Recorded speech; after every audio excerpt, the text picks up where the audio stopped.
চন্দননগর সুর ও ছন্দ নিবেদন করল রবীন্দ্র নাটকে বসন্ত। নন্দদুলাল মন্দির আজ ছিল সাংস্কৃতিক দল সম্বন্ধিত মিলনস্থল। বিকেল হতে সুর ও ছন্দের শিল্পী তো ছিলই না, তার সাথে ছিল ১৩টি সাংস্কৃতিক দলের শতাধিক নৃত্যশিল্পী এবং বাচিক শিল্পীরা। চন্দননগরের সুর ও ছন্দের এই অনুষ্ঠানে মহানাগরিক Ram Chakraborty, mayor in councillor Suvendu Mukherjee সহ বিশিষ্টজনেরা উপস্থিত হয়ে উৎসাহ দেন। নন্দদুলাল মন্দির প্রাঙ্গণে ধরনের আকর্ষণীয় অনুষ্ঠান দেখতে বিভিন্ন সাংস্কৃতিক দলের সদস্যদের উপস্থিতি ছিল চোখে পড়ার মতো।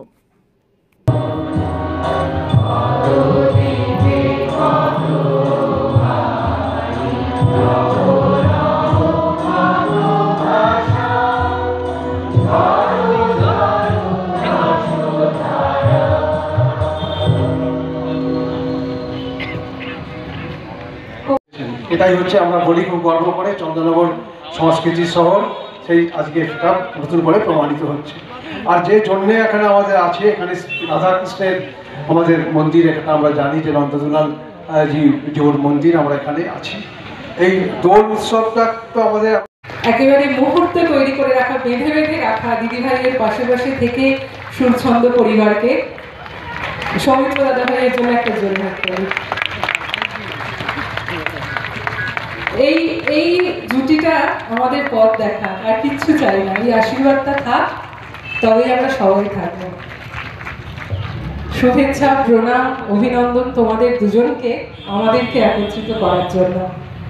আমরা আর বেশি সময় নেব না, মাননীয় অতিথিদের দর্শক আসন গ্রহণ করতে অনুরোধ জানাই। অত্যন্ত মূল্যবান সময় তারা আমাদের দিয়েছেন। আমরা কি জন্য এই অনুষ্ঠান?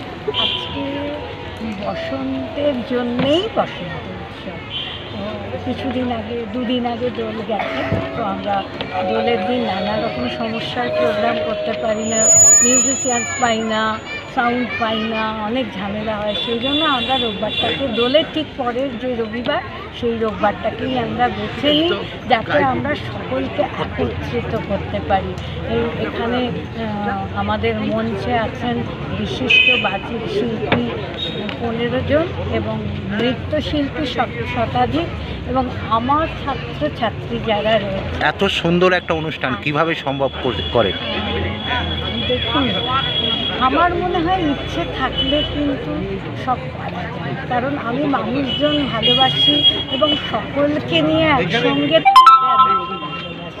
আমি সব মানুষকে ভালোবাসি এবং চাই সুস্থ সংস্কৃতি সম্পন্ন মানুষ যেন এক হয়ে থাকে, এক মন, এক প্রাণ। আপনাদের সংস্থার নাম?